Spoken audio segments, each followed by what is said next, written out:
The Arctic is heating up, and Europe is choosing sides. Britain has announced it will double its troops in Norway, stepping deeper into NATO's northern front as warnings grow over what London calls a rising Russian threat.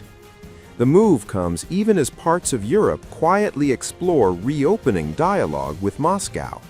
So while some leaders talk thaw, others are preparing for ice-cold confrontation.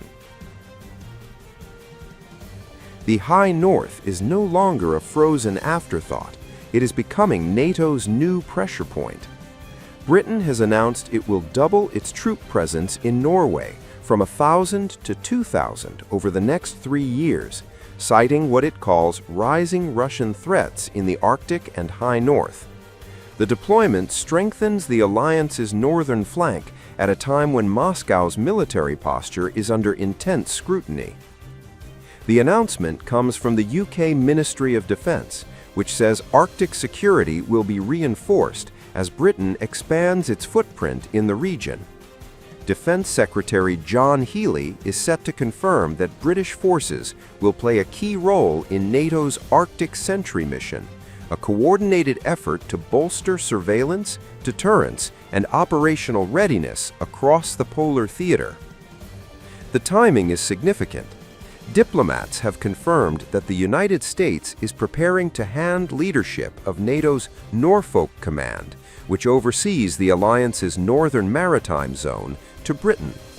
The shift reflects Washington's push for European allies to shoulder greater responsibility for regional defense. Healey has been blunt. He says Russia poses the greatest threat to Arctic and High North security since the Cold War.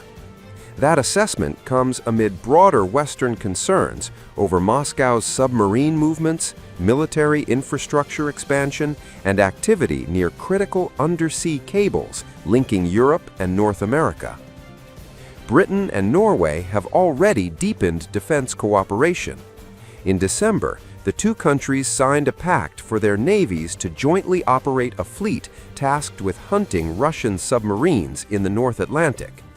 Protecting underwater infrastructure, communication cables, energy links, data arteries has become a strategic priority after repeated warnings of sabotage risks. Norway is also investing heavily in British defense hardware. Oslo announced the purchase of at least 5 Type 26 frigates from the UK in a deal valued at £10 billion. Meanwhile, Britain's Camp Viking base in northern Norway, opened in 2023, now serves as a forward hub for Royal Marines operating in extreme Arctic conditions.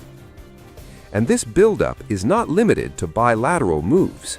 Britain is preparing to lead the Joint Expeditionary Force, a coalition of Northern European and Baltic nations, in a major military exercise later this year. The drill, named Lion Protector, will bring together air, land, and naval forces to rehearse defending critical national infrastructure from attack or sabotage. All of this unfolds against a complicated diplomatic backdrop. Even as military deployments intensify, some European leaders are exploring whether dialogue with Moscow should resume. French President Emmanuel Macron has urged counterparts to consider reopening direct diplomatic channels with Russia, arguing that geography cannot be changed and Europe must eventually address its own security architecture.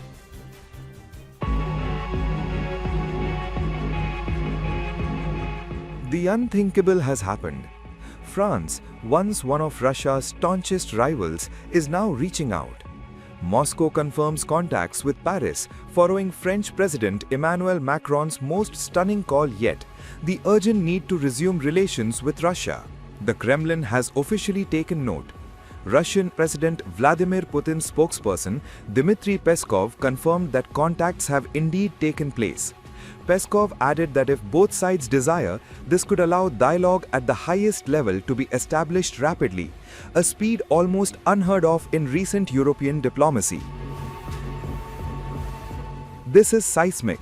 Macron's statements have appealed to the Kremlin, a signal that Paris is willing to reconsider decades of tension and rivalry. Paris has even re-established technical communication channels, a first step towards thawing one of Europe's coldest conflicts. Why does this matter now? Europe is at a crossroads. Energy crises, war in Ukraine, and a fractured NATO have left the continent searching for stability. Russia, long isolated politically and economically, now sees a hand extended from one of the European powers it once clashed with the hardest. A restored dialogue could reshape European security architecture. Macron is proposing not just conversation, but a new framework where Europe and Russia might engage on security issues, economic matters, and regional stability. Moscow, facing sanctions and geopolitical pressure, is likely watching these overtures with intense interest. The response from the Kremlin is measured but significant. Peskov noted that while Russia has not yet seen a full desire from France to open dialogue at the highest level, the fact that Macron's statements appeal to the Kremlin is already being seen as a historic signal. This is not just diplomacy, it is a shift in the geopolitical chessboard. Observers say the timing is crucial. With NATO tensions, the Ukraine conflict, and energy dependencies gripping the continent, France reaching out to Moscow could signal a potential pivot in European foreign policy. Russia, in turn, could gain a powerful European interlocutor at a moment when isolation has been its strategic vulnerability. For decades, Russia and France have been locked in political and ideological rivalry. Now, suddenly, the barriers are being tested. What once seemed impossible, dialogue, cooperation, even mutual security planning is being openly discussed, and Moscow, for the first time in years, is officially acknowledging it. The world is watching. Every statement, every technical channel, every handshake could rewrite the rules of engagement in Europe. Macron's bold move may be the start of a diplomatic recalibration, one that could alter alliances, security pacts, and the very balance of power in Europe. For Russia, this is a moment of opportunity. For Europe, a chance to stabilize a continent teetering on the edge. And for the global community, a reminder that in geopolitics, yesterday's rivals can become tomorrow's partners if the stakes are high enough and the timing is right. The unthinkable is unfolding. France reaches for dialogue and Russia answers the call. What happens next could reshape Europe forever. For years, Europe and Russia have spoken in whispers of suspicion, diplomacy frozen under the weight of sanctions and open hostility. Now a crack appears in the icy silence. President Emmanuel Macron is stepping forward, urging European leaders to risk the thaw and reopen direct talks with Moscow. The question hangs in the air: can dialogue survive decades of mistrust? In an interview with Germany's Süddeutsche Zeitung, Macron revealed that he had already invited several European counterparts to consider restarting diplomatic engagement with Russia, a move that some allies believe may be premature. Macron acknowledged the resistance. He said some leaders felt it was too early to send diplomatic advisors back to Russia, as France has already done. But his argument was blunt: geography doesn't change. Whether we like Russia or not, it will still be there, Macron said, calling Moscow Europe's neighbor and insisting the continent cannot outsource its security dialogue to others.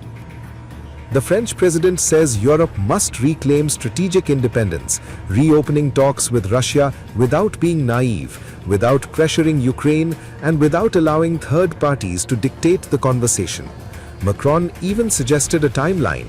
He said it would be reasonable for Europe to resume dialogue with Moscow as early as December, a striking proposal given the current climate. The Kremlin was quick to respond.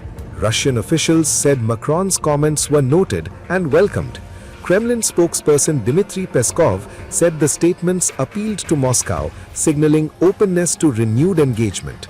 Действительно имели место контакты, это мы можем подтвердить, которые при желании и при необходимости помогут достаточно оперативно наладить диалог на высшем уровне.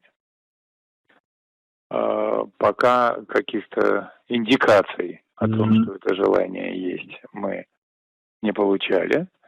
Хотя мы обратили внимание на заявление господина Макрона о необходимости установления отношений с Россией. Мы давно говорили, что не сводить наши отношения до нулевого состояния нелогично, контрпродуктивно и вредно. И Россия всегда была сторонницей поддержания диалога, что, по нашему мнению, по нашей убежденности, может способствовать решению самых актуальных, самых сложных проблем. This isn't the first step. Macron has previously confirmed that France has already re-established technical communication channels with Russia, quietly reopening lines that had gone dark. Macron has gone further, calling for a new European security architecture, one that includes Russia rather than isolates it. It's a vision that challenges the current posture of deterrence and confrontation. But this bold proposal comes shadowed by deep mistrust. In recent months, France and Russia have traded barbed accusations, each side warning of the other's dangerous intentions. Paris has repeatedly accused Moscow of anti-European schemes, from destabilization efforts to, at one point, even preparing hostile actions against Europe. Such stark warnings have pushed relations to the edge, teetering on the brink of a full-blown rupture.